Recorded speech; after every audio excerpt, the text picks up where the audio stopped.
Assalamualaikum warahmatullahi wabarakatuh. Apa kabar anak-anak hari ini? Anak-anak tetap dalam keadaan sehat kan? Sekarang tema kita hari ini yaitu tanaman hias pohon. Teman-teman tahu nggak apa saja tanaman hias pohon itu? Macamnya apa saja? Yuk kita lihat. Ini namanya apa? Ya, bambu Cina. Kemudian yang ini apa? Bambu Jepang. Biasanya digunakan untuk tanaman hias. Kemudian ini apa namanya? Ya betul, bonsai. Bonsai asam Jawa. Ada banyak loh jenisnya bonsai. Kemudian ini apa? Pohon cemara. Di pucuk pohon cemara burung kutilang berbunyi. Yang ini namanya apa anak-anak? Ya pohon palem. Palem botol ya ini. Nah masih banyak lainnya ya. Tugas kita hari ini yaitu mendengarkan cerita Nabi Sulaiman. Kemudian yang kedua, mengurutkan daun yang disediakan oleh orang tua dari yang terkecil ke yang terbesar. Yang ketiga, membuat bunga matahari dari plastisin. Anak-anak, yuk kita mulai kegiatan yang pertama yaitu mendengarkan cerita Nabi Sulaiman. Anak-anak sudah tahu belum Nabi Sulaiman itu siapa? Yuk kita saksikan. Nabi Sulaiman adalah salah seorang putra dari Nabi Daud alaihi salam. Sejak ia berusia 11 tahun, Nabi Sulaiman sudah menampakkan tanda-tanda kecerdasan, kepandaian berpikir, serta ketelitian di dalam mempertimbangkan dan mengambil suatu keputusan. Sewaktu Nabi Daud menduduki tahta kerajaan Bani Israel, Nabi Sulaiman selalu mendampinginya dalam setiap sidang peradilan yang diadakan untuk menangani perselisihan yang terjadi di dalam masyarakat. Ia sengaja dibawa oleh Nabi Daud menghadiri sidang peradilan untuk mendampingi dan menyiapkannya sebagai putra mahkota yang akan menggantikan Nabi Daud memimpin kerajaan. Karena memang Sulaimanlah yang terpandai di antara sesama saudaranya yang lebih tua. Suatu peristiwa yang menunjukkan kecerdasan dan kewibawaan Nabi Sulaiman terjadi pada salah satu sidang peradilan yang ia turut menghadirinya. Dalam persidangan itu, dua orang datang mengadu meminta Nabi Daud mengadili perkara mereka. Salah satu dari mereka mengaku bahwa kebun tanamannya telah dimasuki oleh kambing ternak tetangganya di waktu malam, yang mengakibatkan tanamannya rusak dan mati. Padahal kebun tanaman itu sudah dirawat begitu lama hingga mendekati masa panennya. Tetangga yang diadukannya itu juga mengakui bahwa memang hewan ternaknya lah yang merusak kebun tetangganya itu. Dalam perkara tersebut, Nabi Daud memutuskan bahwa sebagai ganti rugi yang diderita oleh pemilik kebun yang mengakibatkan tanamannya mati, maka pemilik kambing itu harus menyerahkan binatang ternaknya kepada pemilik kebun sebagai ganti rugi yang disebabkan oleh kelalaiannya dalam menjaga binatang ternaknya. Namun pemilik hewan ternak merasa kurang puas akan keputusan yang dibuat oleh Nabi Daud itu. Nabi Sulaiman juga menganggap keputusan ayahnya kurang tepat. Berkatalah ia kepada Nabi Daud, "Wahai ayahku, mohon maaf sebelumnya. Tapi menurut pertimbanganku, keputusan itu seharusnya berbunyi demikian. Berikanlah hewan ternaknya kepada pemilik kebun yang telah mati tanamannya, dan ia juga dapat mengambil hasilnya untuk keperluannya. Sedangkan kebun yang telah mati itu juga diserahkan kepada pemilik hewan ternak untuk ditanami kembali sampai keadaan asalnya. Kemudian masing-masing menerima kembali miliknya. sehingga tidak ada pihak yang mendapat keuntungan atau kerugian lebih dari yang seharusnya. Keputusan yang diusulkan oleh Nabi Sulaiman itu diterima baik oleh kedua orang tersebut, dan orang-orang yang menghadiri sidang itu merasa kagum terhadap kecerdasan dan kepandaian Nabi Sulaiman walaupun masih muda usianya.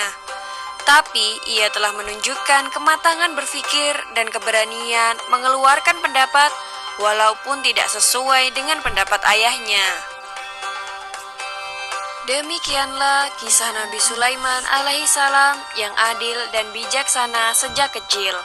Di video selanjutnya akan dikisahkan bagaimana Nabi Sulaiman menjadi raja menggantikan Nabi Daud. Nah, menarik kan ceritanya? Sekarang ibu guru mau tahu siapakah nabi yang dikisahkan tadi? Yang kedua, siapa nama ayahnya? Yang ketiga, apa pekerjaan ayahnya? Yang keempat, anak-anak nanti bisa menceritakan apa yang diketahui dari cerita tersebut. Teman-teman, kegiatan kita yang kedua yaitu mengurutkan daun yang disediakan oleh orang tua dari yang terkecil ke yang terbesar. Minta tolong sama bunda ya untuk menyediakan 4 buah daun.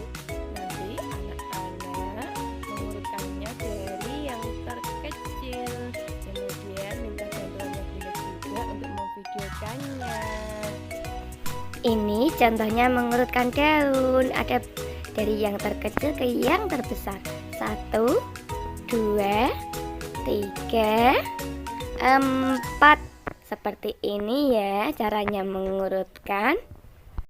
Anak-anak hebat, kegiatan kita yang ketiga yaitu membuat bunga matahari dari plastisin. Selamat menyaksikan.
Nah, jadinya cantik kan bunganya. Demikian pembelajaran pada pagi hari ini. Sampai jumpa besok. Wassalamualaikum warahmatullahi wabarakatuh.